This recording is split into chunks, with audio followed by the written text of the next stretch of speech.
For all those who appreciate the work that we're doing here on Standing for Truth, please hit that subscribe button because we are just getting started.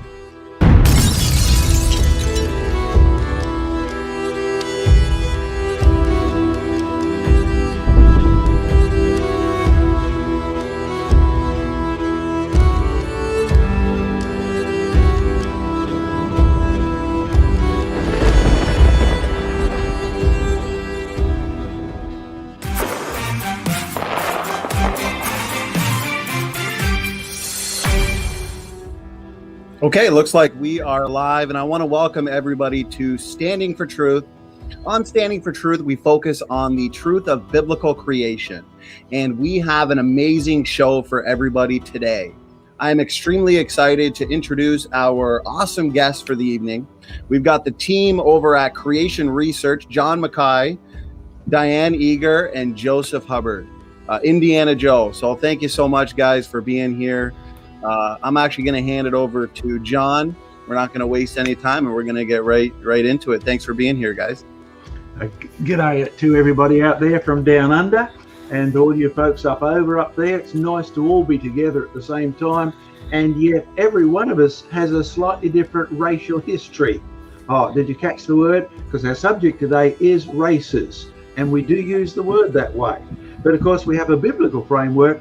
So in the beginning, God created. And then you go to Adam, God took dust and he made one man. So I'll be brutally blunt, there were no different races when God created the heavens and the earth. There was only one man and one woman. So how did we get to a world where people think a black race or a white race, and do they really exist? It's certainly a political issue, even affecting kids. Let me show you a nice up-close picture of a now banned sweet for children. It used to be called Redskins. I used to love chewing on those things.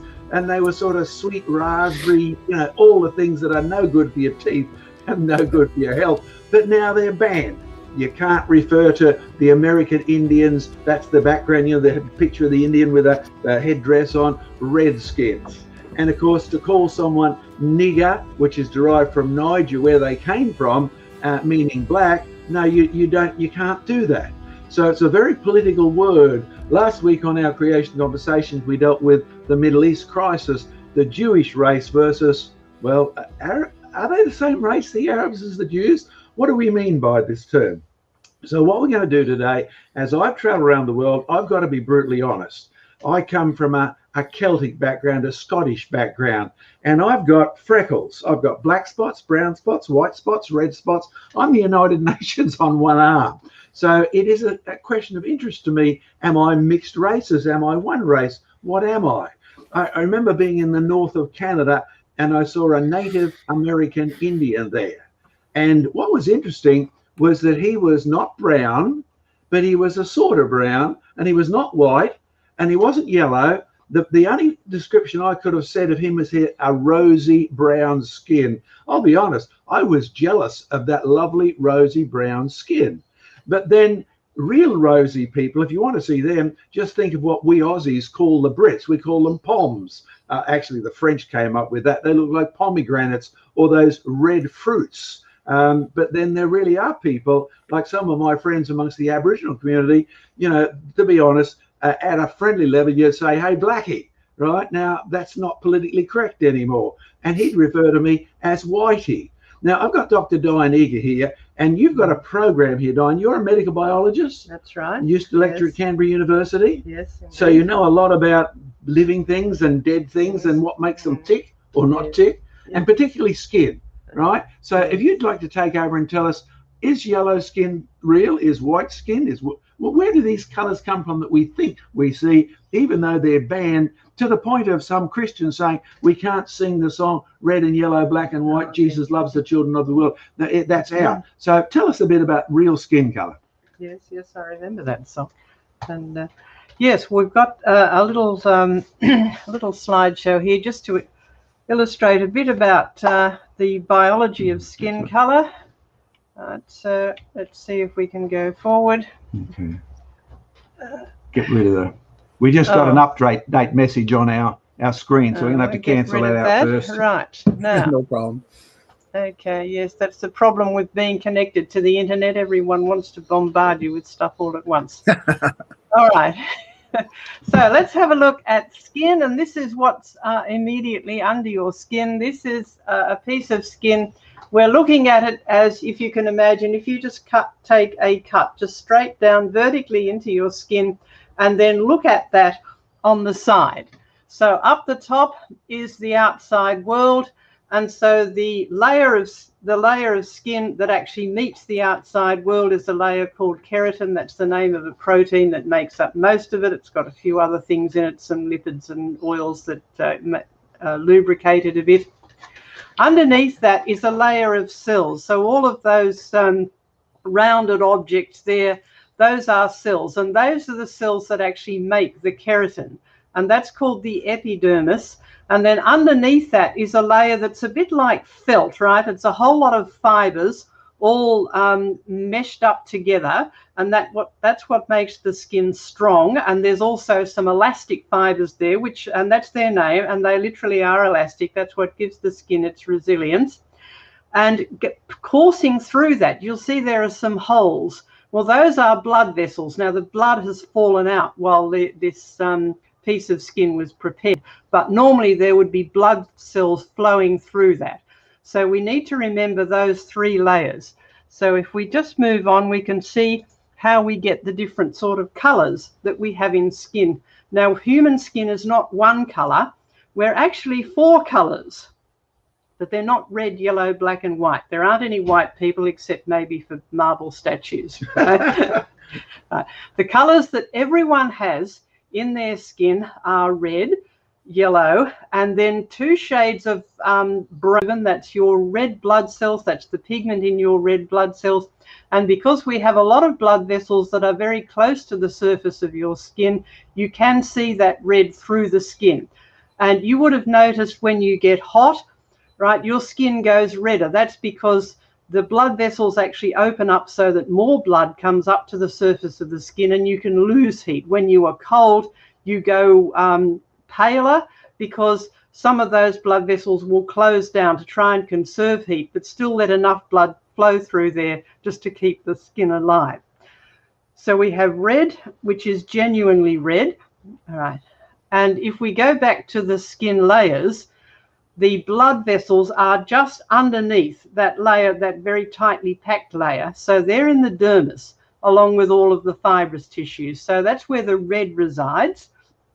Now, what about the yellow? The yellow comes from carotenoids, and these are found in food, actually. Some of them are quite tasty, and they get concentrated in that outer layer. Remember the outer layer, which is right up the top there, the epidermis. Above the epidermis, the keratin layer, the carotenoids tend to get concentrated there, which means if that layer is thicker, your skin will look more yellow. And that can occur in everyone when the skin is very, very thick. Now, the thickest skin in your body is actually in the sole of your feet. So I don't suggest you do this now, but if you have a look at the thick calloused skin on the sole of your feet, you'll see that it has a slightly yellow tinge compared with the rest of your skin.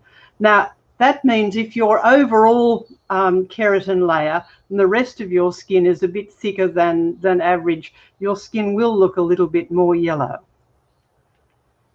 Now, what about the 2 shades of brown and black? All right, well, those come from 2 variants of a molecule called melanin. Now, melanin gets in the news a lot in Australia because there's a nasty skin disease called melanoma, which is actually a deadly cancer.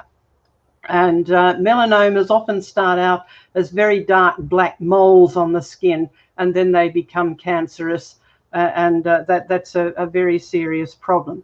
But there are 2 types of melanin, which rejoice in these lovely names, eumelanin, pheomelanin. We won't expect you to remember that. Just remember black-brown, the very, very dark black-brown color, and when it's very condensed together, it does really look brown, and pheomelanin, which looks red-brown.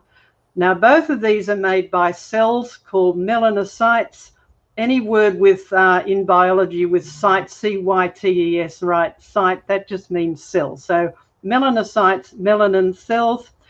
Now, they specialize in making it, and it then gets exported to the epidermis cells. And the interesting thing is that the number of melanocytes in the skin is much the same for all racial groups, but you get tremendous variation in the amount of melanin that you have in the skin. So if we go back to a piece of skin, this is another piece of skin that actually shows you where the melanocytes are, and they're at the bottom of that layer of epidermis cells. Now, there's a good reason for that, because the epidermis is being constantly renewed, and it's the cells in the bottom layer that are dividing, and that's the layer of cells that really does need protection from the sun, and that's the function of melanin, is to protect that bottom layer of cells in the epidermis from the sun, so that they are not damaged during the process of cell division. Now, after a cell in that bottom layer divides, one of the cells will start to move up through all of those other layers, and as that happens, it will gradually change into a keratin cell. It will fill up with keratin and eventually just become a little flake-like shape, and that forms the keratin layer. But down the bottom, you've got cells that are dividing all the time, renewing your skin, and they're the ones that need the protection from melanin. So that's where the melanocytes live and export their melanin to the rest of the tissue. So we have tremendous variation in the color that you get from melanin, and it's not because you have more or fewer melanin cells. It's because they are very active, and that's why your skin can change color. If you go out in the sun, you will get a tan. So that is the melanin cells becoming more active. Now, the precise color of your tan will vary, and that's because, remember, we had two kinds of melanin, eumelanin, pheomelanin, right, black brown and red brown. And depending on the ratio of those two colors, you'll get variation in colors. So hence the difference between the Native Americans in Canada and Native people in other regions of the world. And the other interesting thing that happens is that once the melanin is made, remember we go back to the picture of the melanin at the bottom layers. In white people, it very, very quickly dissipates and is broken down. But in very, very dark people, the melanin stays in those cells that are moving up through those layers. So you've got more of it within that whole layer of cells. So if we combine all of those four colors, we have to remember all people have all of those colors. The different skin colors are variations of the same color combination. Now, because we've got four colors, and because you've got cells that can be very active or very, very almost dormant, you can get tremendous variation. So how did we get the distinctive color combinations? Because there are very distinctive color combinations that you can recognize. Now, the standard story is that it evolved. And one of the things that supposedly evolved for is to protect us from the sun. All right, well, let's have a look at that theory. This is the standard story. Melanin protects the skin from damage by ultraviolet light. That's true. The standard evolutionary story is, well, then that means the dark people must have evolved skin because they live in places where there's a lot of ultraviolet. However, you do need some sunlight on your skin to make vitamin D. Really important vitamin because it helps you process the calcium in your body, which means that your bones stay strong, and a whole lot of other bodily functions that use calcium can work well. So the story is light skin evolved in places where there's not much ultraviolet light. Now, does that work? Well, here's a map of the skin color of what are called native peoples. Now, it's very hard to do this. We live in a world these days because we live in a world where people just move all over the place. Now, if you remember, before the coronavirus shut the world down, right, people were just moving all over the place.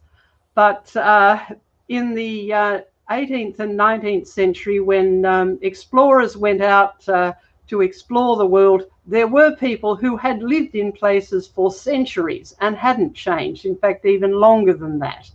And the explorers noticed that they had distinctly different skin colors and other features, which gave them a particular appearance. And this was a map that was made from data about 100 years ago. And people look at that and say, oh, yes, that works in terms of evolution. Well, does it? Now, it sort of works for Africa and Europe. If you look at Africa and Europe, all right, you've got light-skinned people in Europe, dark-skinned people in the middle of Africa, and the equator goes through the middle of Africa. So, yes, that seems to work. But it doesn't work for Australia. So we're in Australia, and so let's have a look at Australia. Now, notice the map of Australia is coloured in dark because the native people here, the Aborigines, are very dark. But it doesn't matter where they live in Australia, from the top to the bottom, they are all dark.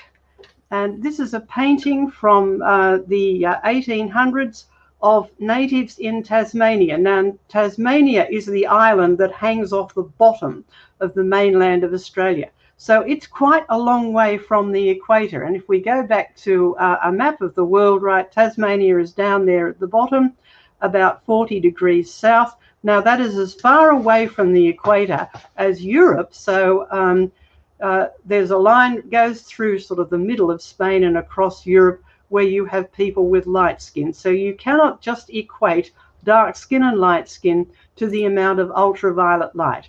There has to be something else in the background there. So how do we get these distinctive color combinations? Well, if it's not evolution, maybe we can learn something from the history of these people and from their culture. And in fact, we're going to do that now. If John, you've got some interesting aspects of the history of the... I certainly do. George, if you can actually put the screen on to showing me only at the moment, so that would be great. Good to be back. So, Diane, I wasn't seeing things when I met my first person from China, and they really did appear to me to be yellow. Yes. There was a real yellow tinge there. And when I met those delightful folks in northern Canada, they really were red-brown. Red-brown, yes. And the pommies really do. They have that bright pink colour, right? So there's blood there, which is red. It's actually blue when you're dead, but no one worries about blue races at the moment. And there's the yellow and there's the brown. They're very real. And the white is, well, you will have to talk about that. Someone might ask a question. But you see, one of the things I did, I got really interested in this, and I gave a lecture at Queensland University on the origin of races. In fact, it's still available as a DVD here called The History of Man. And those of you who want to follow up on what we do today, we're basically dealing with two of these issues, because the university made a suggestion, and one of the professors said he couldn't disagree with anything I said, but we've only got your word for it.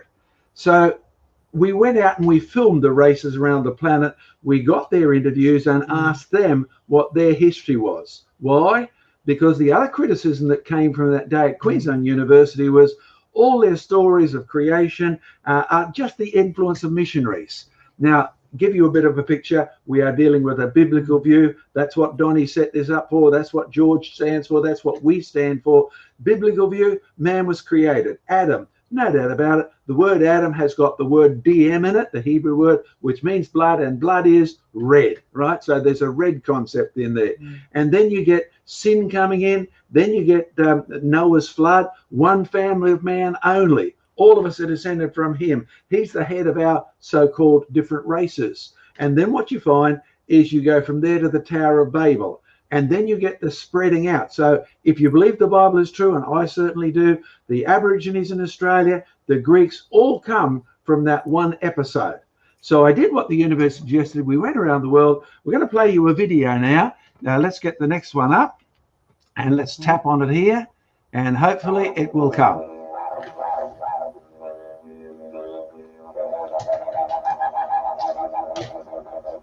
When the sun set, the first Australians sat around campfires, looked up to the dark sky and told tales. some sacred, others for fun. One story dance concerns 7 girls who asked tribal elders to test them the same way as boys, so the young ladies would know how to bring up strong sons. The girls were given trial after trial, which the elders were sure they would fail. But the girls proved as strong and fearless as the men. They passed the last ordeal so well, the Great Spirit made them stars in the sky. They are still there today. Aboriginals call the stars 7 sisters. Astronomers call the constellation Pleiades.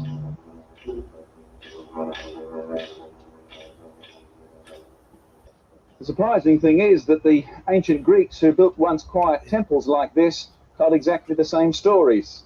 The 7 daughters of Atlas and Pleione, who for their virtue and piety were placed in the sky as example to all young maidens. You can still see them today if you look up into the night sky. They're called the Pleiades. Chance invention of the same stories is ruled out by the fact that at the opposite end of the globe, the North American Huron Indians tell an identical tale. Such star stories dispel the doubt that common legends are due to missionary activity promoting the biblical story of creation and the flood. After all, the Pleiades story is just not in the Bible. So why do Australian Aborigines, North American Indians and ancient Greeks have the same stories about the same stars? After all, Aborigines and Indians, Greeks are all different colours. Perhaps they were the same colour once and lived in the same place and shared a common language once.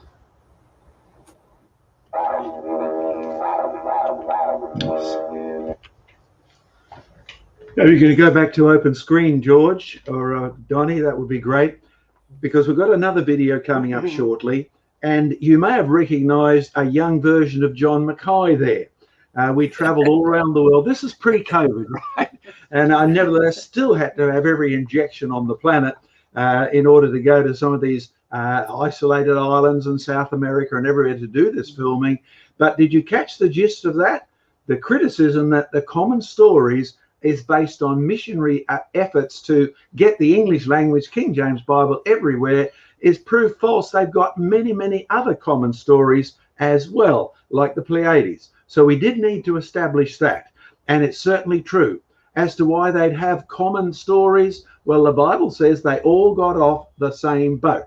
So if you like modern politics, we're all boat people, whether it's Christopher Columbus or the Pilgrim Fathers, whether it's the Brits bringing cows to Australia or whatever, we all originally got off Noah's Ark, and we all are members of that one family, no matter what race we think of ourselves today. But in terms of the colours of man, what you find is also another common thing. Now, again, a reminder, and Joseph will tell you how to do this because I'm not up to date on this. He can tell you this after I finish. But these are the 2 videos we filmed all around the world, documentaries, fabulous documentaries, not just lectures, and they are still available as streaming. So let's just turn on the next one here. Their present-day colour, yellow, red, black or white. The different human races surprisingly portray the first man as the same colour. For example, Oklahoma is not just a word borrowed by Rodgers and Hammerstein from a musical. It's an indigenous Choctaw American Indian word which means red man. And the native Maidu Indians of California talk about how the Creator made the first man and woman out of red clay. Then there's the Caucus tribe of central India, who believe their God took earth from a red anthill and made man. In fact, the belief that the original human being was red is almost universal. The Maoris of New Zealand and the Aboriginals of Australia, both of whom Cook visited in 1770, have parallel themes. The first human being created was Hine, made from a special type of clay, a red clay. That could live, I suppose you'd only find in special places in the world. The Yami, the great creator spirit, scraped up the red dirt and formed the first 2 men. Would you believe he had only enough dirt left to make 1 woman? Would this be a recipe for disaster? And then he breathed into the 2 men and they became alive. Okay, now basically our theme today deals with races. We've had some of the terrifying racial problems. We've got the Black Lives Matter, but White Lives Matter too, but that's politically incorrect. We've got cancellation of red skins as even a kid's lolly. We've got all sorts of woke culture, cancel culture going on. And Joseph, you've just gained an acquisition that's related somehow to Babylon and the Tower of Babel and things like that. But before you get on with that really exciting acquisition for our museum, tell them how they can get streaming on all of these DVDs, the races, the origin races, real roots, all of that. You've made it available, so thanks, mate. But let us know how they do it. Yeah, so we've got a brand new website up and about now. It's called Creation Research Live, just creationresearchlive.com. It's as easy and simple as that. And on there, you will find a step-by-step guide to how to actually do it. But you are able to sort of pay and stream as you go. So we've got all of our creation research content up on there.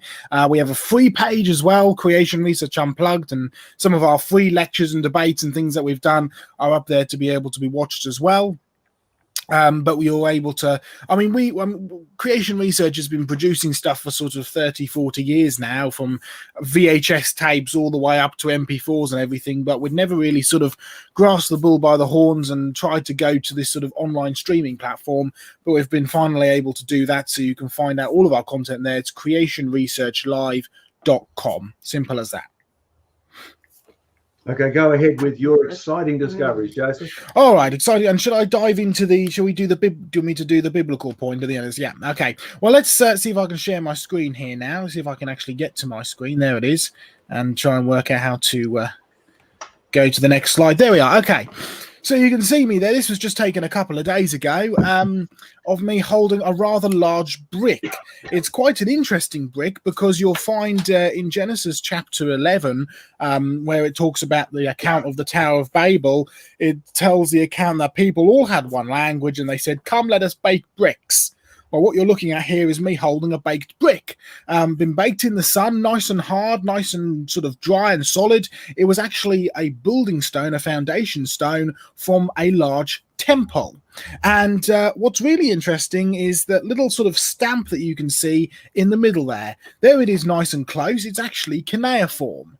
Cuneiform is quite interesting. It actually just means wedge-shaped, because you've got these wedge-shaped sort of styluses which you'd have pressed into the clay, or in this case it's a big stamp which it's stamped into the clay, and it's actually got a cuneiform stamp from a figure which most of you have probably heard of, King Nebuchadnezzar II, as in Daniel's Nebuchadnezzar, as in the one who came and sacked Jerusalem and took them captives, and the story of Daniel and the writing on the wall and everything like that. That was King Nebuchadnezzar. Now, what's interesting with this little stamp here, you can see it there, it's actually come certified from the British Museum, which is incredibly rare to be able to get hold of this, and it's an absolute wonderful blessing that we've been able to get hold of this. It was actually from an old estate collection from a deceased reverend who had it in his sort of church collection amongst many other things, and he actually went collecting in the sort of late 1800s, very early 1900s. He even wrote an entire book about his travels and how it all matched up with the Bible, and it got passed down from sort of family generation to family generation, who we were able to actually get it off of. But it's interesting because it comes, I mean, these are the days when the British Museum used to sort of help private collections as well, and most of these things nowadays have been ransacked during the Gulf Wars and have been stolen back from Iraq and Iran.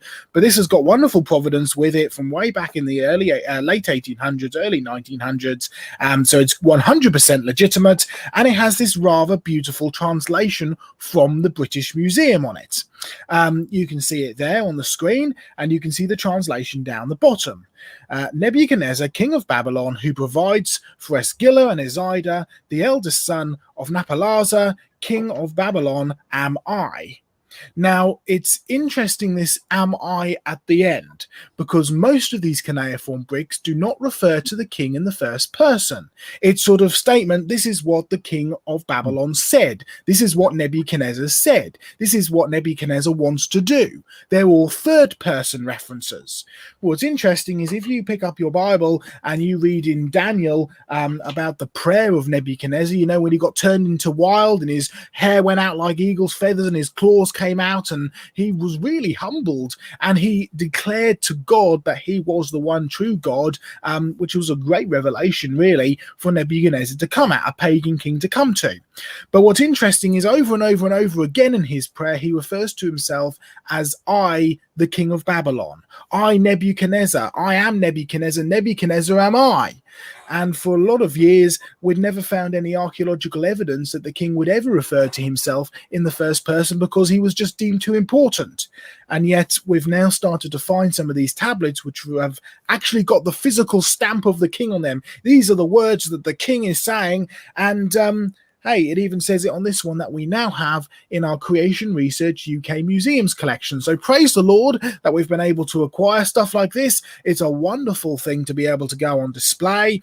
But yeah, it's all sort of mixes in with this Middle Eastern area, Tower of Babel, Babylon, Nimrod. The whole area is connected to biblical history, and the God's salvation plan has been running all the way down through this Middle Eastern area. And if you want to have a biblical point of view on some of the modern conflicts, you can watch our creation conversations from last week with me and John discussing that.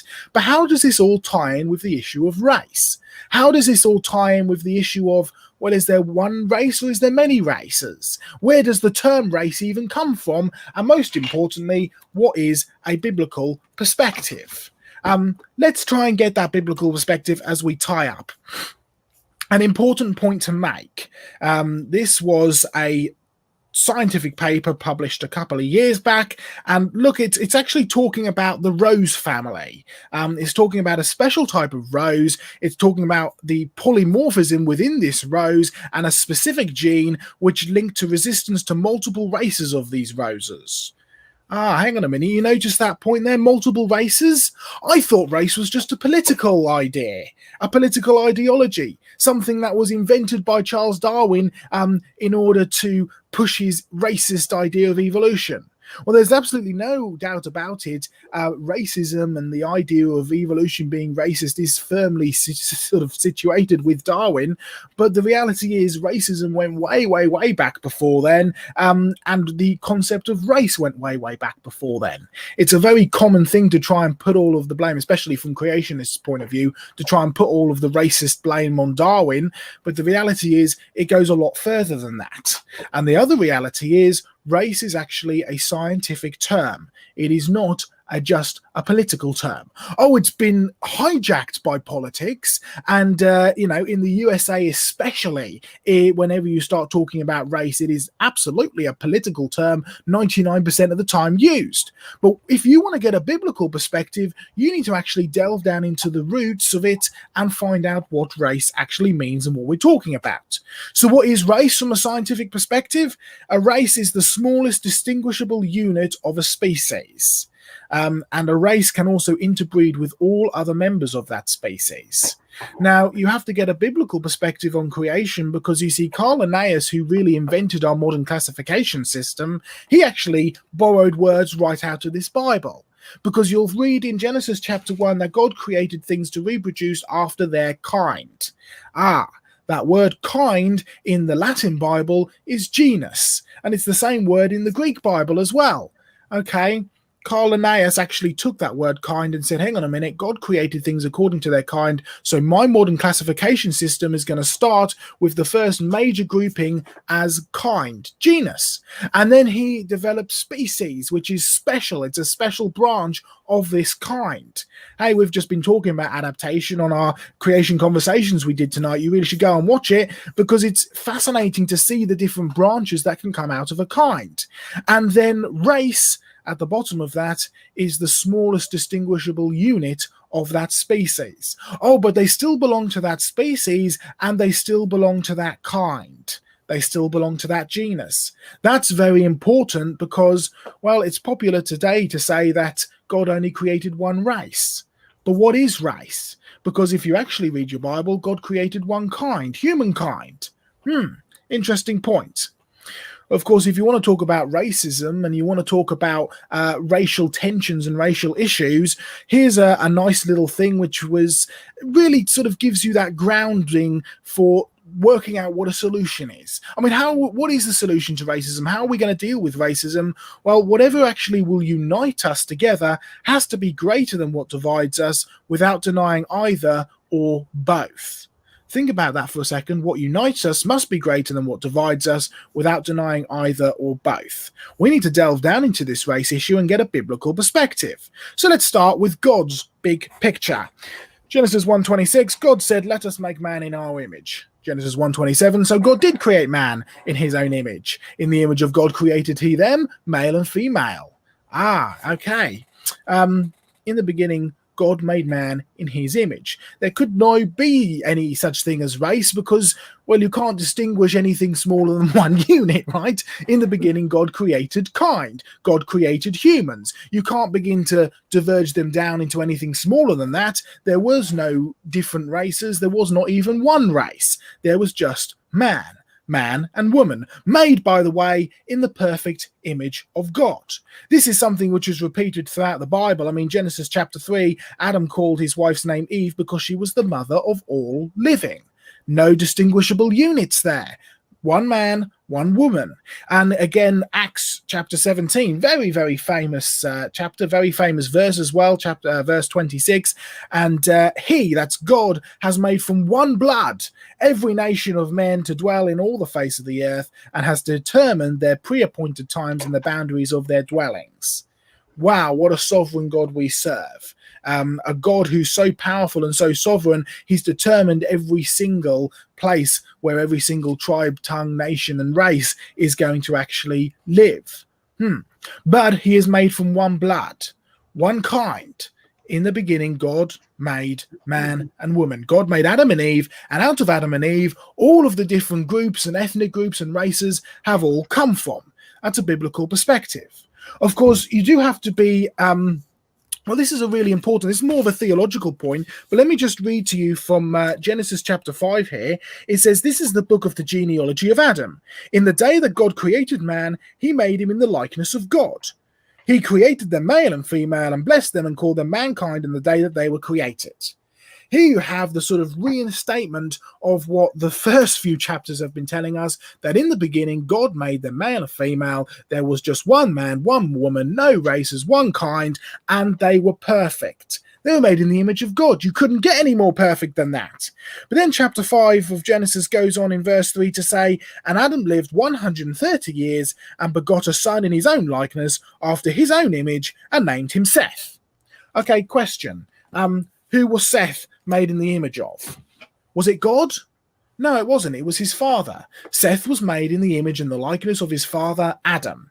Now, Adam, of course, was made in the image of God, so Seth bore that seal, if you like. He had that inheritance. He had that lineage going back to being originally made in the image of God, but he himself was made in the image of his father. Okay? At this point in history, was Adam a perfect human being? No, he wasn't. He was created perfect, but by this point, he had fallen. He was a sinner. Therefore, Seth was no longer made in the perfect image of God. He was made in the corrupted image of his father. And on and on through history. Me, I'm not made in the image of God. I mean, I'm descended from Adam and I have that inheritance. I have that lineage. That means that I can be saved by Jesus' sacrifice and no other animal can be. But I'm not made in the perfect image of God.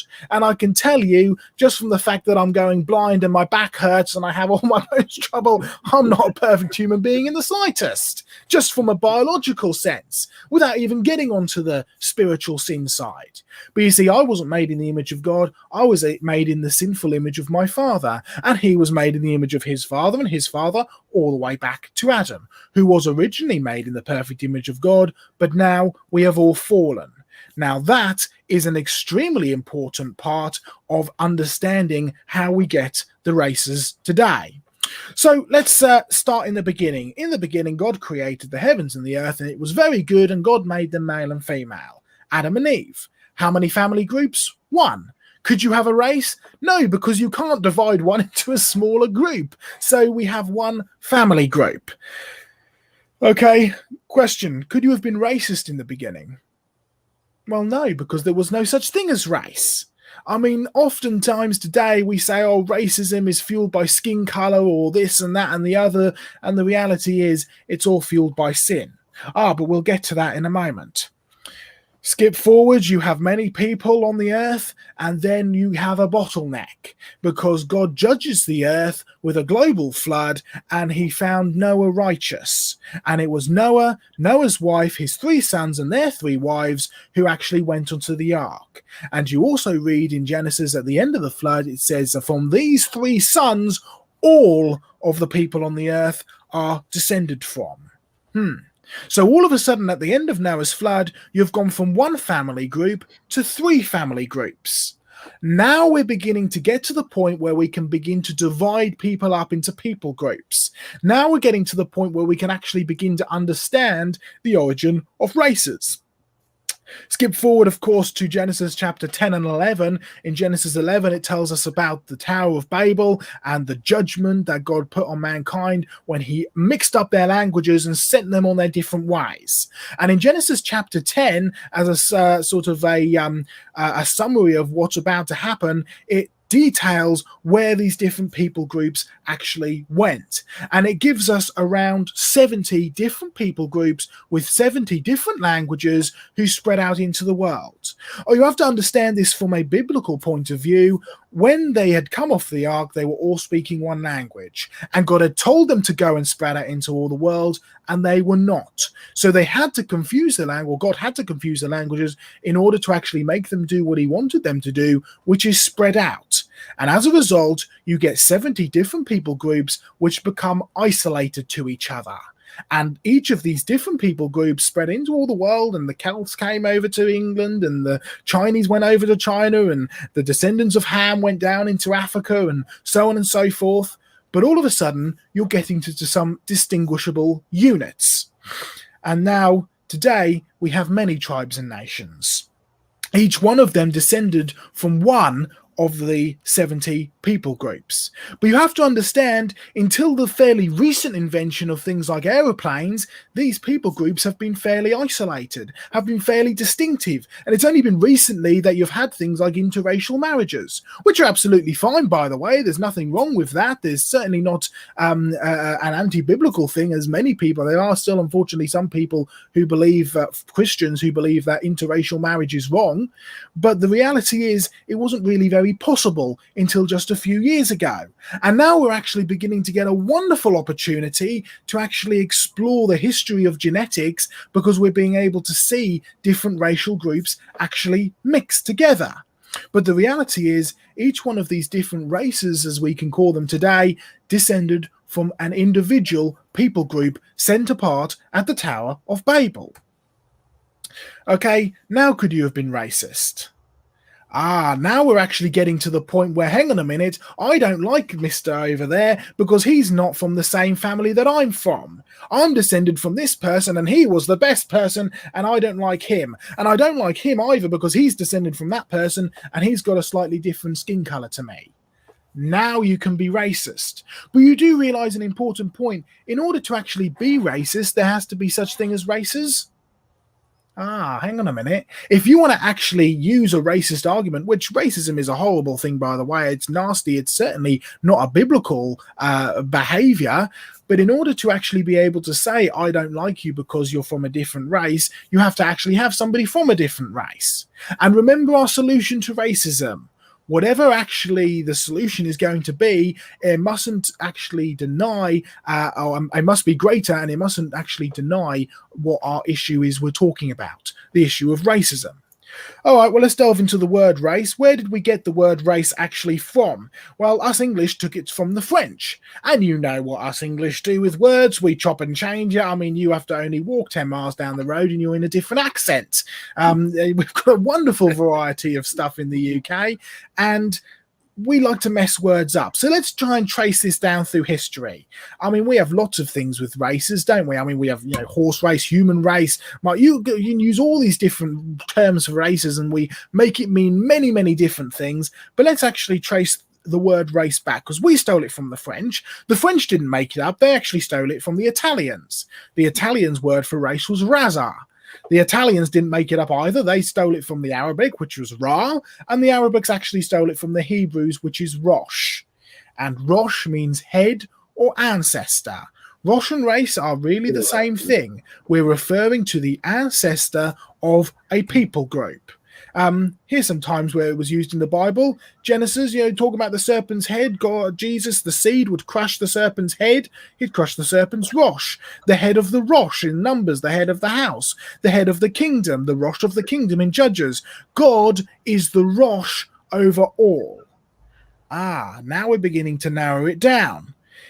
Let's use a practical example, a real-life example of an issue between the races. Acts chapter 6. Now, in those days, when the number of disciples were multiplying, there arose a complaint against the Hebrews by the Hellenists, the Greeks, because their widows were neglected in the daily distribution. Now, you have two distinct races being mentioned here, the Hebrews and the Hellenists. Let's trace it back. Who are the Hebrews? Well, they're the descendants of Judah. Judah was a descendant of Jacob. Jacob was a descendant of Abraham. Abraham was a descendant of Eber, and Eber was a descendant of Shem, one of the three people from which the whole earth was populated after the flood. He was one of the three sons of Noah. Well, who are the Hellenes? The Hellenes, or the Greeks, are the descendant of the man Helen. Helen was one of the three sons of Deucalion and his wife Per. Who were they? Well, according to the Greek stories, you just watched some of the videos from John about the different stories of creation and man and woman. Well, according to the Hellenes, the man Helen actually survived the flood. The man Helen survived the flood. A great flood that covered the world. Interesting. We're talking about Noah here and his three sons. But it's actually interesting to trace it down. When you actually want to distinguish the Hebrews from the Greeks, you have to start with identifying their different ancestors, their different heads, their different Rosh, or their different race. Now we're actually getting a biblical picture. All one family, all one kind, created perfectly in the image of God, corrupted by sin, and now we have many different heads. We have many different races, and it's all part of God's judgment.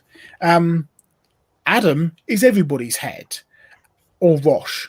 Noah is everybody's head or Rosh, because it's from Noah and his three sons that everybody is descended from. But Abraham is the head of only the Arabs and the Jews. Watch our creation conversations if you want to find out more. I belong to a separate Rosh than the one of the Jews and the Arabs. So does John. In fact, me and John, I've just done one of these wonderful fancy DNA tests, and I actually come, maybe be related to you, John, because I actually come pretty much from Scotland. We're from the Celtic Rosh. A different Rosh from the Hebrews and the Arabs. Okay, what was the solution? There was these two races arguing, the Hebrews and the Hellenists. The Hebrews and the Greeks, their widows were being neglected in the daily distribution, and so they chose Stephen. Stephen the martyr? What did Stephen do? Here was his solution. We're all one in Christ alone.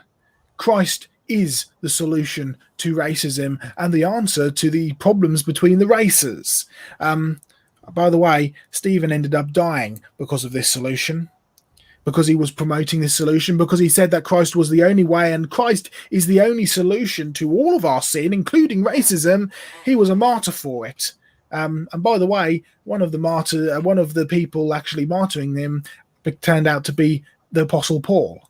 Wonderful salvation story there as well. Remember our solution?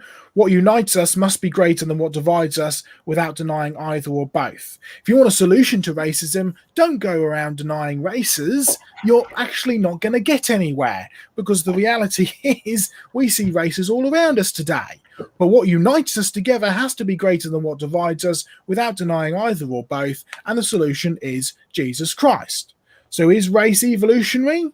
Well, for sure, evolution can fuel racism, but race itself is not an evolutionary concept. Remember our scientific test, a distinguishable test? What is a race? The smallest distinguishable unit of a species, and it can interbreed with all other members of this species. So let's see if we can distinguish some different units here. Here's a test. Can you spot any real and long observed, stable and actual differences in these people groups? Of course you can. There's many differences. That's something that is beautiful. It's diversity. We're all descended from Adam. We all have that inheritance of being originally created in the image of God, but the reality is you can see many distinguishable differences, many distinguishable units. Oh, we're all one blood, but the reality is there are many different races, and it all goes back to the Tower of Babel. Races are real, and denying that is not going to get you anywhere with trying to find the solution to racism, because the conflict solution is Jesus Christ. What unites us must be greater than what divides us, without denying either or both. Solution to racism? First of all, recognize race. God created us as humankind. We were originally created in the perfect image of God, and originally is the key point there. We are no longer made in the perfect image of God. Not me, not you, not anybody alive on this planet. So step 2 is to recognize that we're no longer made in the perfect image of God, because it says in Genesis chapter 5 that Seth was made in the image of his sinful father Adam, and on and on and on. And the change that happened was sin. So recognize that racism actually has nothing to do with race, nothing to do with origin, nothing to do with skin color, but these are used as excuses for the real root of the problem, which is sin. And what's the solution to sin? Jesus Christ. So I trust that's been useful. I'm just going to get rid of this and stop sharing now. It's also quite challenging, and it goes against what a lot of people may hear, but it's fascinating to get that sort of history or historical insight into the origin of the word race. It really does sort of bring to light a biblical point of view. But remember what the solution is to every single race on the planet, who all, by the way, go back to Adam. It's this book here. It is Jesus Christ. Over to you, John.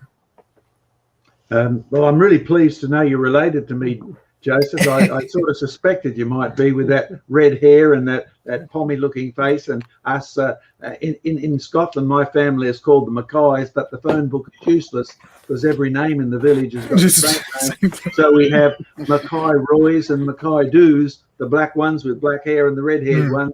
So welcome to the family. But if you want to start taking questions, Donnie, it's probably a good time to launch into wherever people who are listening want to go. Sure. We've got a ton of great questions here. Plenty.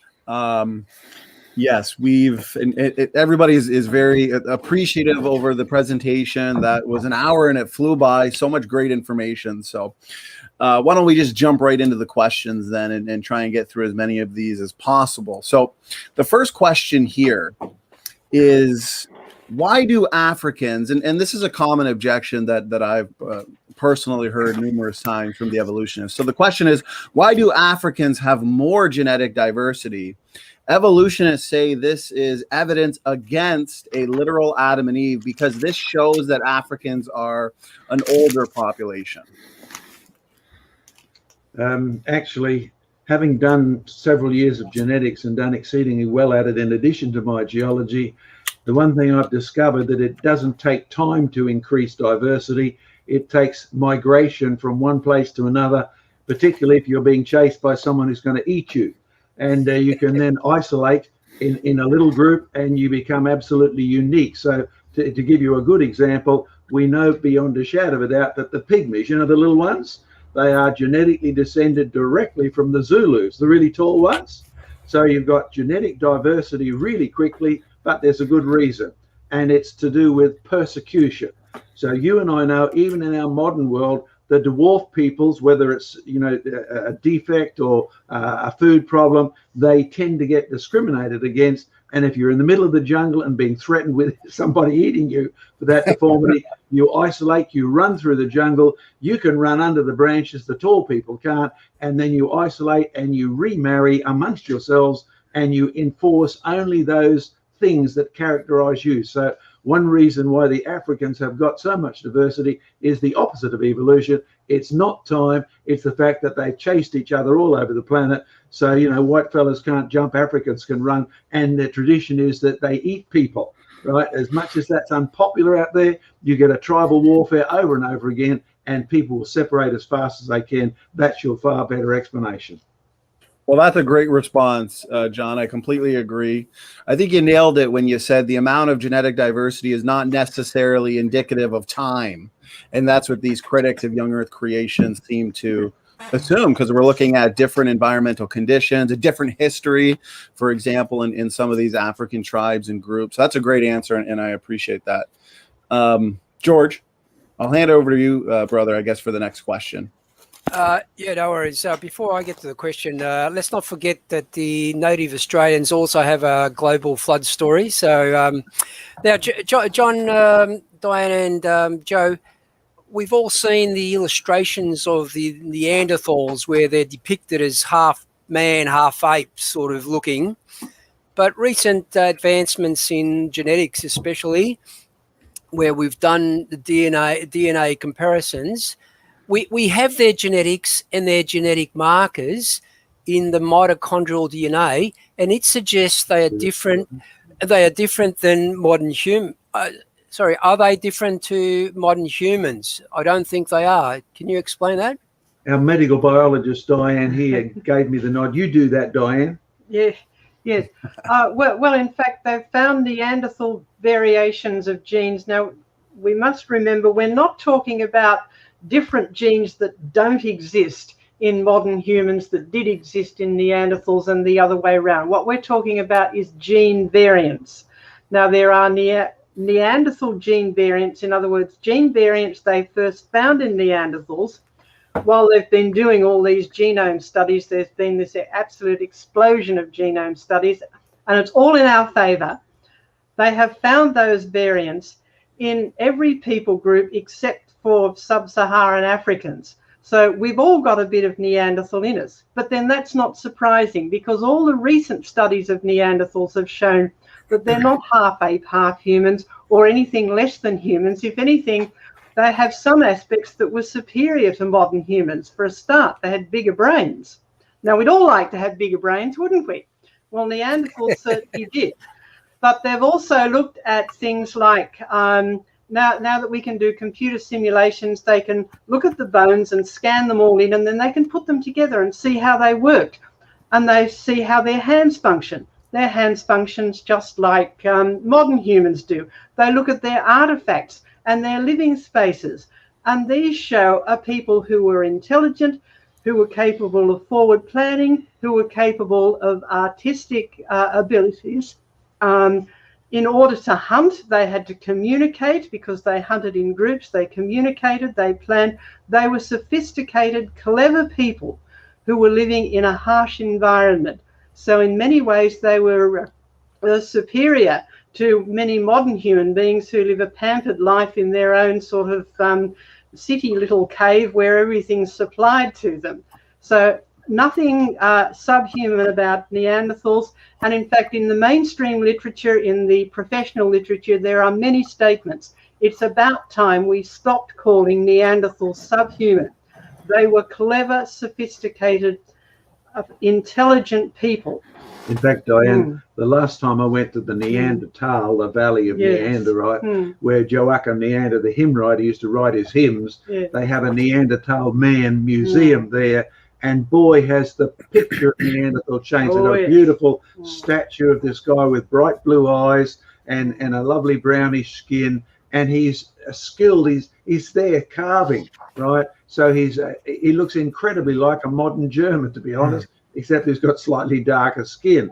And so they have moved from the humped over British Museum type model, textbook model, which is an abject lie and always has been, is that we've always known he's had bigger brains than us.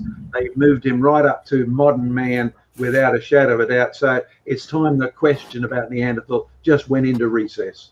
Right. Although it's quite frustrating in a way, because for so many years the creationists were on top, if you like, of a lot of the scientific data. You know, a lot of the time the ideas were, oh, Neanderthals are just subhuman, or they're some kind of separate branch of human, or they're not really our ancestors, or they're sort of our closer cousins, or, you know, there were so many different ideas, and all throughout it creationists have been saying, no, they're just humans, or they're just humans with distinct features, or a different ethnic group of human, or a different race of human, just like we have different races today. And it turns out that creationists were right all along. because Neanderthals are now regarded as part of Homo sapiens. If you look it up, it's Homo sapien, VAR, which is variation or race, Neanderthalis. So they are a variation of the human race, the humankind. So, we creationists and biblical scholars were way ahead of it for so long, but now we've got so much information with the DNA. We've now got Neanderthal paintings. We've got some beautiful skeletons from a much larger place that we originally anticipated with Neanderthals. We have so much information about the race of Neanderthals that in many ways, the creationists have kind of in general fallen behind a bit, because there's ideas that they were just really, really old people, or that's what your skeleton does when you get really old, or maybe we're all Neanderthals, or maybe they were pre-flood people, and you hear all this stuff going around. It's like, it's almost frustrating in a sense, because we now have so much information. We even have, like you say, we even have their DNA sequenced to a certain extent that we can actually do tests. And like Diane said, they're found, all over the world, but there's a higher concentration in sort of Northern Europe. So you'll find that a lot of Northern European people have a lot of Neanderthal DNA in them, that sort of remnant. So it's distinct enough to be able to say this is a distinct people group, still descendant from Adam, still from the flood, most likely descendant from Japheth, but a distinct enough people group to be able to identify it, but they are just human beings. It's just as simple as that. Well, that's a great answer from all of you, and I like the way you guys put it, is the fact that the genetics of Neanderthals are on our side as biblical creationists, because we literally have their genes. And as Dr. Diane put it, we have a people group who were highly intelligent and highly sophisticated, clever people group. So when it comes to the genetics too, should we really be surprised that they may be slightly different, given that Neanderthals were possibly an early branch of man after the flood? And from my studies, I've found that they were highly inbred due to isolation. They've picked up a lot of mutations. So would you guys say that a good conclusion with the Neanderthals, that maybe they were a people group that split off after the Tower of Babel and picked up new mutations due to isolation and inbreeding? I would say that's a reasonable way to put it, because the genome of Neanderthal, if it proves anything, it proves that they came from our common ancestor, but we did not come from them. They have genetic mistakes that we do not have. If you have no Neanderthal genetics in you, right? And so they are definitely a group that has been split before modern era, right? So you get Noah's flood, you get the Tower of Babel. So they're somewhere in there, and they have been isolated and most probably either died out. I say died out because that genetic mistake does not show up anywhere in other groups. Maybe some of them in the early days married off in our groups as well. But that's a fairly good way of putting it, Donnie.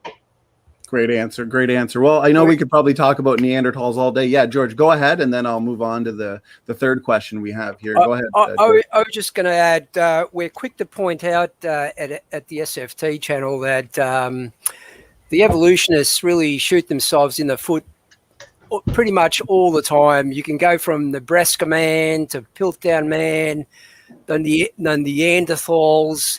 And just yesterday, we were speaking with Dr. Charles Jackson about junk DNA, where we made the point that not only did they shoot themselves in the foot, but they blew their foot off, completely off, by for them to continue with this junk DNA narrative makes them look like fools, that they've got egg on their face and they just have to keep that narrative, and they're just going to look bigger fools in the end of it.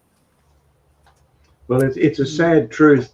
Remember how we're doing a biblical worldview now? So you've got God making man, no races, but then sin comes in, no separation much until after the flood, then after Babel. But at the same time, sin affects all of us.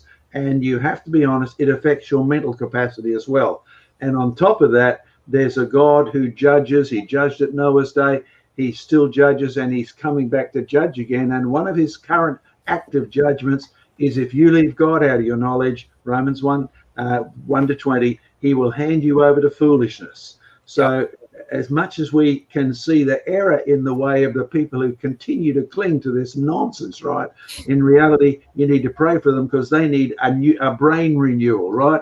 They need a new mind, the mind of Christ in them. So there's their real problem. They'll continue to not only blow their foot up, they'll have it in their mouth when they're blowing it off. So reach out to them by all means. Yeah. And actually, before I move on to the next question, just I guess a comment or a question came in from the chat. We do get a good mix of atheists and creationists in the chats. We have a critic here who asked the question, why when you search when Neanderthals died out, none say under 6,000 years? So how would you guys respond to a critic who put forth a question like that? Joseph, your go. Sure. Well, the simple reason is that since about the mid 1800s, Charles Lyell did an absolutely brilliant job of convincing most of the scientific community, and unfortunately quite a significant part of the church community as well in the UK, to think with a specific set of glasses, with a specific ideology, which was the present is the key to the past. In other words, if you find some Neanderthal bones and you want to fit them in with a ideological narrative that you're establishing, one being evolution, which Charles Darwin was able to sort of take and run with, and the two of them got on really well, Lyell and Darwin, and they ended up basically becoming a time team to promote the idea of very, very vast ages. If you want to date fossils, if you want to date rocks, if you want to date bones in a cave, you're now going to be actually viewing them from a specific set of glasses, which says the present is the key to the past. The Earth has been here for 4.5 billion years or so. The universe is even older. And so every single thing that you look at is going to be interpreted in that light.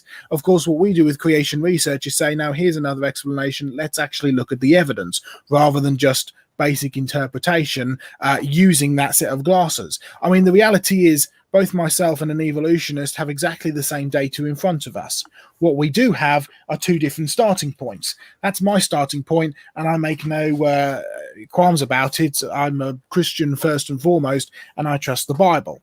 But then the atheist has a faith as well. It's actually in the idea and the concept of millions of years and the present being the key to the past. The question is not sort of science versus the Bible. The question is, it's actually against a reasonable faith, an evidenced faith, versus an extraordinary faith. I'll add one thing to that, Joseph, because we run Jurassic Ark, which is really a flood deposit, right?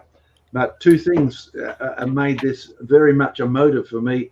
One is at university, where they said there's no such thing as Noah's flood, and secondly, you couldn't recognize the evidence of Noah's flood anyway.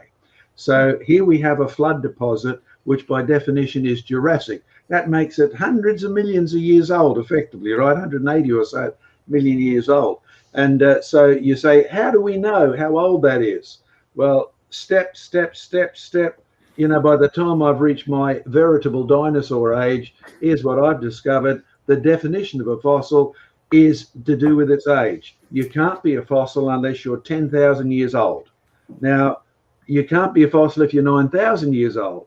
You're already a fossil if you're 11,000 years old. So if you ever wrote the question in, by definition, Neanderthal has to be older than any literal reading of the Bible. It's the way the game is played, and you need to know it. It's not a flat playing field. There's nothing fair about it. Lyell said, my aim is to get rid of Moses, and that's how it's applied to Neanderthal. That's how your Facebook entries go. You know what they do on Facebook. They're prejudiced against lots of facts that are true. And so what you find is the same is true in science. So you've got to live with it, but see through it. Well, those are some great answers. I could listen to this team all day, John, Joe, and Diane. You guys give such informative, great answers, so I appreciate that. The next question here is a common objection to young Earth creation and a literal Adam and Eve.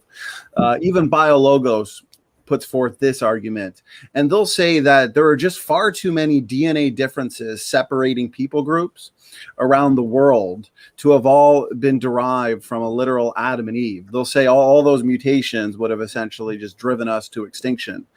Is there any validity to this argument, and what's the best response to that? Diane? Well, in fact, if you look at the variation, it's actually microscopic compared with the number of genes that we have and the number of gene variations. And it fits very well with the Bible. If you start with one couple who had perfect genetics, remember everything was very good in the original world. You do see some of that starting to break down by the time of Noah. And that's probably where we got the variation in color, because you've got variation in color names in the sons of Noah. But you would have got other mutations as well. Now, what happened after that is after the Tower of Babel, you had a whole lot of small groups that just dispersed all over the world and only bred within themselves. Now, that tends to build up genetic mutations and reinforce whatever variation you've got there, so that by the time we started doing genome studies, sort of thousands of years after that happened, yes, there is a lot of variation, but it's quite in order that the humanity did start from one couple. It's not a problem at all. I don't see why they consider it to be too much of a problem. It only takes one generation to get a mutation. Again, we've got that problem. We have this in our mindset that everything happens slowly. No, a mutation only has to happen once within one generation, and then it gets passed on. Now, if you have a small group of people who only marry within that population, will very rapidly spread through that population. I'll add one factor that my genetics professor pointed out, and I've checked and checked and checked in all the data ever since I finished University of Queensland, and it has not changed one bit. Here was his dilemma. You take the population, the world population, and basically it goes up and up and up and up and up. And the kids today, they have the tail end of that graph. And even in National Geographic, they had the world population going up until it's literally off the planet in another 100 or 200 years, right? There's too many people on the planet. And here was its dilemma. If you follow this graph back, then it actually hits ground zero about 4,000 to 5,000 years ago. Now, the professor said, I can't explain it. Of course, we had lots of fun saying, well, there was no population growth because everyone was on the birth control pill. But of course, that simply wasn't a factor 4,000 years ago. But it works much better if you have one family of only 8 people getting off the one boat, right, and giving rise to the population. And if you, because we've done population mathematics for ages. You can throw in every abortion, every war, and it still becomes a mathematical entity. And if you put in a ground population of 8 people, only 3 pairs of which are reproducing, and then say, how long does it take to get to our present day population? The answer is roughly 4,000 to 5,000 years. And the professor couldn't live with that, because his whole philosophy was the Bible can't be true, but all the population data backs up everything Diane has said. So it's the splitting into separate population groups that is actually your key, followed by, at Babel, followed by migration. In fact, even the Aborigines in Australia are a group that came here from India. And again, Joseph, tell them how they can get all of that on the spot personal information where they can hear the natives saying it themselves. Creationresearchlive.com. Simple as that. It's all streaming, isn't it, now? All streaming there, yeah. We still have this few of the DVDs and stuff, especially from the UK. But the easiest way is just to go to creationresearch.net. That's our main website, and they've got all the links on there to the different streaming sites and the different shops around the world. I would say one interesting point from going on from what Diane was saying is, I think one of the biggest evidence of the Earth's, or certainly humanity, the population of humanity, is not hundreds of thousands or millions of years old, is the tiny amount of mutations that we have. Because one thing that's we know for sure is that as the human population goes on, and especially diversifies in the way that it's been doing in the last sort of few hundred years, the genetic mutations and the genetic diseases from those mutations has increased in an incredible rate. I mean, if our population really was 100,000 to 2.5 million years old, it would just be off the wall with genetic mutations. We'd just be crawling along a slime on the floor by this point. Well, that's a great point, because when they discovered, from my understanding, that humans have incredibly low genetic diversity, which we as biblical creationists, I believe, would expect, since obviously our starting point was Adam and Eve just 6,000 years ago, while the evolutionary model would purport millions and millions of years of evolutionary advancement where you've got new mutations being added to the population. So from my understanding, they invented the out of Africa population bottleneck that would have reduced the human population at that time to between 2 and 10,000, just to explain why humans today have such low genetic diversity. So another failed prediction from the evolutionary community is kind of the way I see it. Actually, the point that Joseph brought up about the mutational load, as they call it, that's something geneticists have been wondering about for decades. And I do remember reading an article in Nature where somebody had, just at the beginning of the genome studies, where people were starting to work out sort of what's the genetic changes from one generation to the next. And it turned out to be, and these were their words, surprisingly high. But they have a mindset, of course, that the humanity split off from the chimpanzees about 3 million years ago, and they tried to feed these numbers into that evolutionary mindset of, well, what's been going on for the last 3 million years. And they worked out that, well, everybody should be carrying around 3 lethal mutations in their own bodies. So how come we're still here? Still alive, yeah. Right, great point, great point. The mutational load puts shelf lives on genomes and means deep time evolution did not happen. We've got a critic in the chat here that says those calculations don't give you enough people to build the pyramids, I guess, from the biblical starting point. How would you respond to that? Okay, one of the things that statement assumes is that we are smarter now than we used to. We have big machines, better ones than we used to. And yet your biblical position is the opposite. If you have dumb people, you need an awful lot of them to build a pyramid. But the smarter you are, the faster a job gets done. Simple Foreman rule. And you've got to remember, here's the real history. Adam was made in God's image. Smartest man that's ever been on the planet. Even though sin came in, within one generation, they've learned how to extract metal and make brass instruments and tools. Read Genesis chapter 4. So the biblical history is there never was a stone age. We start from the metal age all the way. So don't be surprised that Noah is given a task. Hey, Noah, I want you to build an ocean liner. And the funniest part of this story is Noah doesn't say, me? I've never been to boat school. How can I build an ocean liner? Noah just says, okay, how big, right? And it works the first time. He didn't have any trials. He didn't have a lifeboat on board. He didn't have practice emergency escape routes or anything like that. It worked the first time. And the real history of technology, we actually have a DVD called The Devolution of Man, which, if you spot it on streaming, deals with this whole issue. The real technology is downhill. And so if you have bigger, stronger, smarter people, you need less of them, even if half of them are slaves, right? And so the reality is many of the people who built the pyramids weren't there on voluntary exercises, right?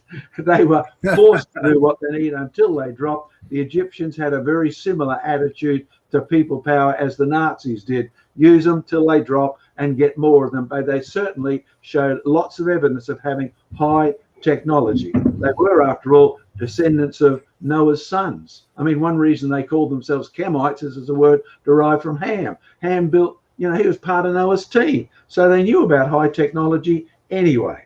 So that's the better way of looking at it. John, I was talking to Ian Juby a couple of days ago about the word gopher wood.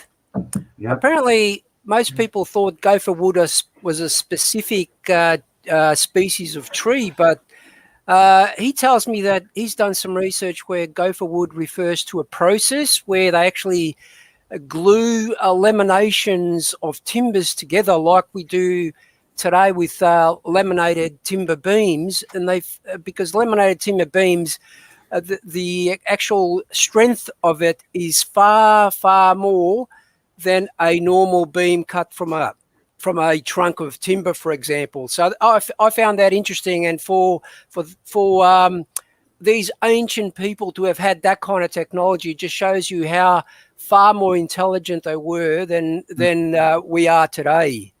there's even a spiritual application of that, because we say the word gopher for Noah's and we play with it. You know, he sent the kids go for wood, you know, all those sort of words we can play with in the English language. But the 3 letters that are in the Hebrew are also used for kippur, covering, atonement, salvation, right? So this was a wooden salvation. It was going to cover everything that God spared in his judgment. So whilst I have no particular knowledge of how Noah actually constructed the wood, it is interesting because he had a huge wooden craft and it actually worked, right? So I wouldn't be surprised, given that he comes from a family that nearly 1,000 years earlier, get that in mind, his great-great-great-great-grandcestors were Adam's kids, and they already invented metal technology. So he had all the tools that he needed 1,000 years later to go for it. And he probably said, why do you want me to make this of wood, God? You know, why can't I make my superheated plastic residue of oil resins and things like that out of the trees? So yes, it is interesting the technology he could have used, but the last layer, you have to remember, no matter what he did was the wood, the last layer was bitumen, right? Yes. Like we put on sort of stealth planes to soak up radar, what we actually use to waterproof many materials, the last layer that Noah put on was a layer of bitumen, and we know exactly how he got it. He would have used the trees, cooked them at one end, driven the residue out the other, and mixed with the actual carbon ash. It becomes an unbelievably flexible but really, really water-resistant layer. I agree. Well, that's a great response as well. So much awesome information during this program. And we've got a question here from someone in the chat, Randolph Richardson. I appreciate the question. He says, one of your guests mentioned that not all humans have Neanderthal DNA. What percentage, roughly, of the human species don't have Neanderthal DNA? Thanks. Okay, slight probably misunderstanding there. Since we all come from the same ancestor, Adam, then they have the same ancestor as you and I do.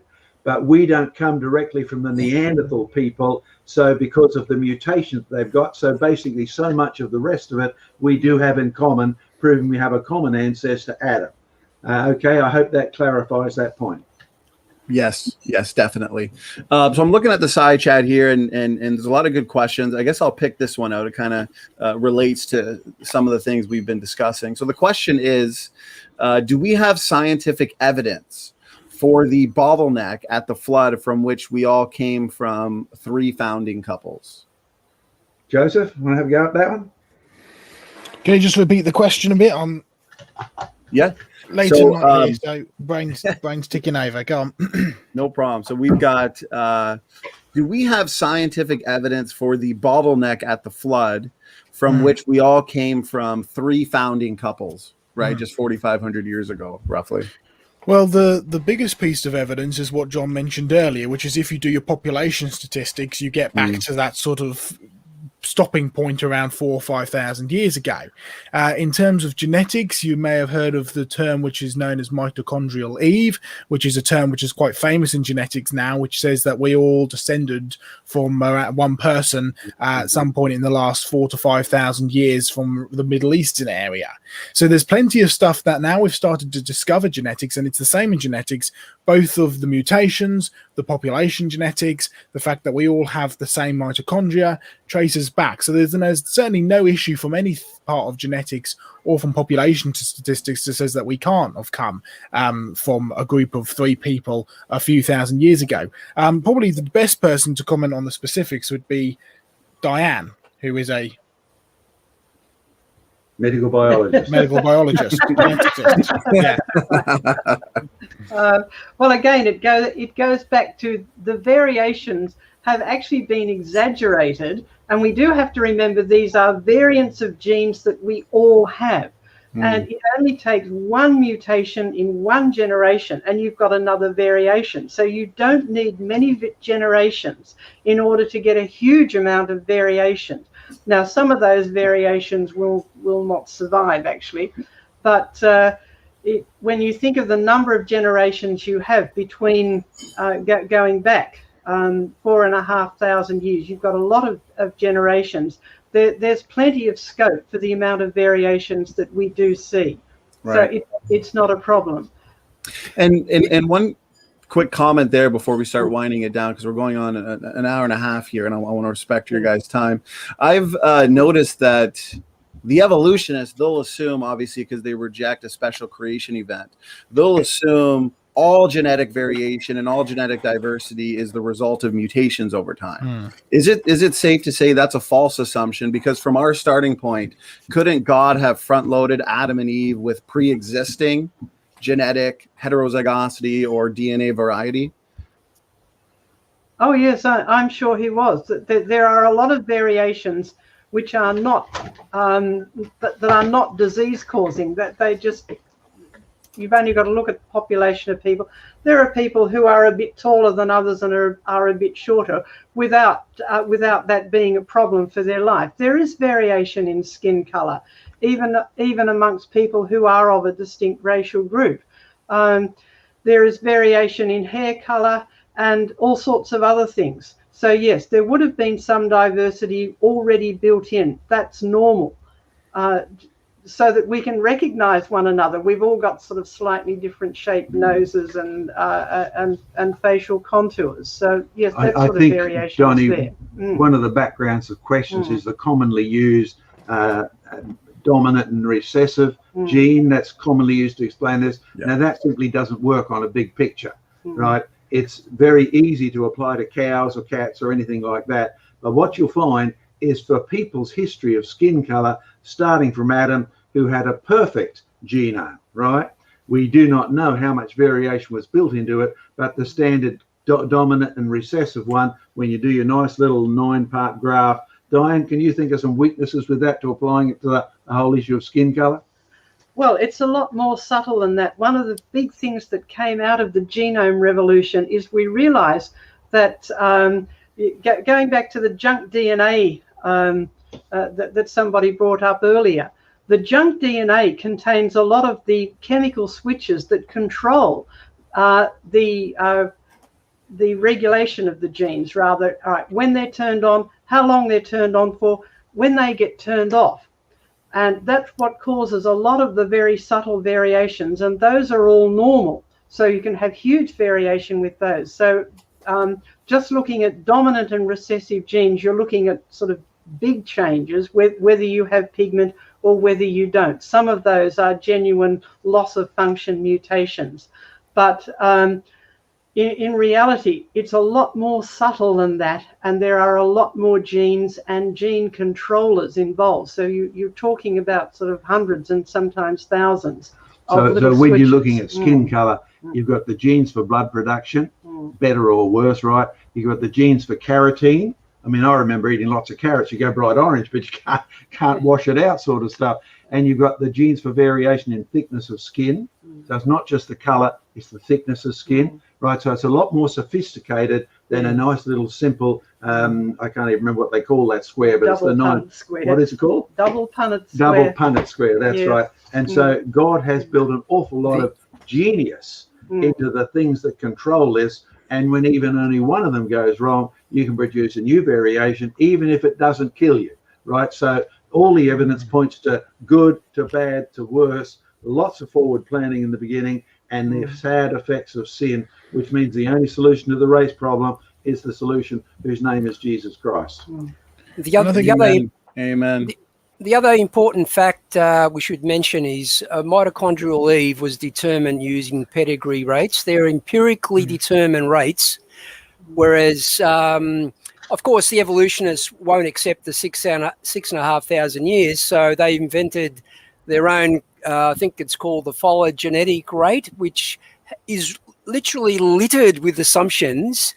And I remember reading a few years back now about how they determined their mitochondrial Eve, which put it somewhere between 100,000 to 300,000 years. And then they argued as to which one it was, and I think they settled at 200,000. I'm not sure now, but yeah, that's an important point, that whenever things don't turn out their way, they invent something to explain it away. Yeah, usually a bit of extra time. Yeah. They think that solves every problem, but it doesn't. Yeah. It's the same with all fossils and For their everything. story. Yeah, I'm sorry. Go ahead, Joe. As I say, it's the same for fossils and everything. It's just sort of throw time at it. But something I was going to sort of add on to what John and Diane were saying, this whole sort of good to bad to worse, which is really alien to our sort of Western concept, we're the greatest and best and, civilization and everything. But mutations that are happening within the genome they don't necessarily produce an instant disease like we think of them producing today, because quite frankly, a lot of the instant mutation diseases that we get today are a result of the fact that we're 6,000 years down the degeneration line. But even mutations which affect appearance but don't necessarily are a major disease that's going to kill us doesn't mean that they're actually good. An example of that would be blue eyes. Like, I've got blue eyes. Well, my eyes are blue because of the way that the light passes through it, because they don't actually have any pigment in it. They don't have melanin, which is what gives you the sort of the darker eyes, the brown eyes. Now, that isn't a disease that's going to kill me. It's not a disease that's going to necessarily affect me that much in my everyday life. But the reality is, over time, what it means is that people with blue eyes, that mutation, are more susceptible to eye diseases. They're more susceptible to have eye problems and eyesight problems. And you could argue that on the long run, you're slowly going blind all your life if you have blue eyes on a very, very slow basis. In fact, that's something that I found out because I now do have an extra disease, which is actually added onto that factor, which is slowly turning me blind. And so I have to sort of try and get hospital appointments to fix that and stuff. And praise the Lord that we have technology now that we can actually fix that with. But that is going back to that same mutation, which is evident in a proportion of people, and it's more common in a particular group of people or a particular race of people. And it's a mutation which isn't an instant disease. It's sort of a bit of variation, but it's not good because it produces problems. We're not tracing it back to the original created being, which is very, very good. So you've got to kind of bear it all in mind. Okay, one last thing then, because it's midnight where you are, Joseph, I can tell by your eyes. If we have an awful lot more of race on our normal website, which I'm sure Don will put up there. So you go to creationresearch.net, then click on Q&A. There's lots of questions of race, or creationresearch.net, click on the fact file. So that's a good place to sort of round up there, Donnie, because there's so much more we could say on this. Amen. It's a vitally important area, and it won't be solved by politics, whether it's Joe Biden or Russia or it's, the Arabs and the Jews or whatever. It's only solved by Christ. Well, amen. Well said. It's been a great show. We've had over 50 people in the chat with tons of great questions. And thank you to the chat as well for the support in terms of super chats and super stickers. And to our guests today, John, Diane, and Jill, thank you so much for giving us your time. You guys are an incredible blessing to so many, including this ministry. So any final words from John, Diane, or Joe before we close it down? Well, my suggestion is read Acts chapter 17, where Paul said we are all descended from one man, Adam, and that one man needed, he created the necessity of having one man, Christ, to die for all of us. I'll just add on to the end of that, Galatians chapter 3 verse 28, where it says, there is neither Jew nor Greek, there is neither slave nor free, there is no male or female, for you are all one in Christ Jesus. That solution really is Jesus Christ. He is the solution, who is greater than the problem, without actually denying that there is a problem there in the first place. Amen. Amen. Well said. And to my award-winning co-host, George, any final words, brother? Because our guests are too modest to mention this, but they're doing some great work, not only in Australia, but also in the United Kingdom. They need our support. I think Joseph's after a van to take his displays across England. So please help out. John, I think, is constructing a cover on some of the digs that he's doing. So it's important that we actually support these guys. And from me, I'd just like to finish off with saying, may the Spirit of God open your eyes to the light, your ears to the truth, and your heart to his Son, the Lord Jesus Christ. Amen. Amen. Amen. Amen.